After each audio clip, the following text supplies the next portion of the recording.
opened exactly 40 years ago.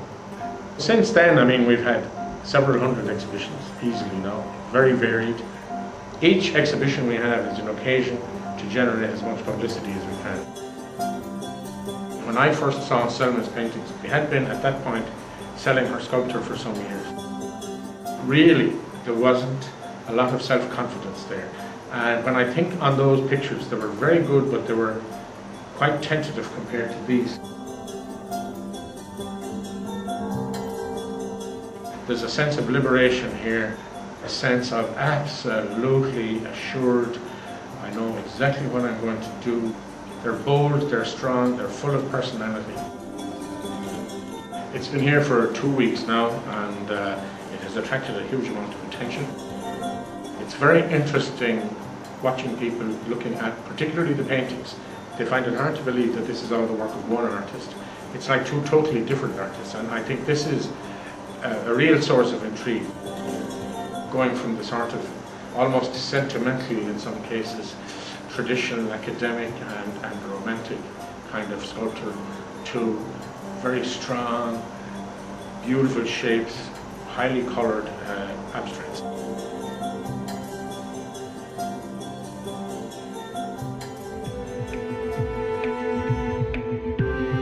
It's interesting that her sculpture has changed minimally. There are some new kinds of images here. For example, the horse pieces are quite new, strong, different. They're also bulkier. Even these dancers are bulkier than the earlier models were, much more slender. There's a sense of liberation here as well, but it's much more evident in the painting, I think. The colour is a very critical part, I have to say, but I love that image. The most popular image in the show with the general public is this one in the corner here. As to the sculpture, I like the horse. I like the chunkiness and the movement, which is incidentally a very important factor in her sculpture, which is very difficult to translate onto canvas or indeed to sculpture.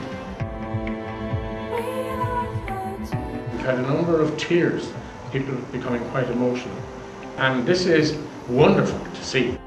Invariably, the people will start apologising and say, God, you must think of this. I think this is an exquisite compliment. Wouldn't the artist be thrilled? Now, it's interesting that she started in bronze casting. I mean, that's a bit like jumping off the top diving board when you're learning to swim. It's a very unusual place to begin.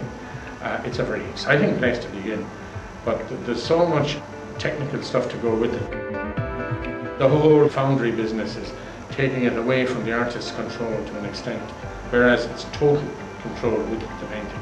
But I think that's actually the strength of this show, and self-assured, self-confident work that it is.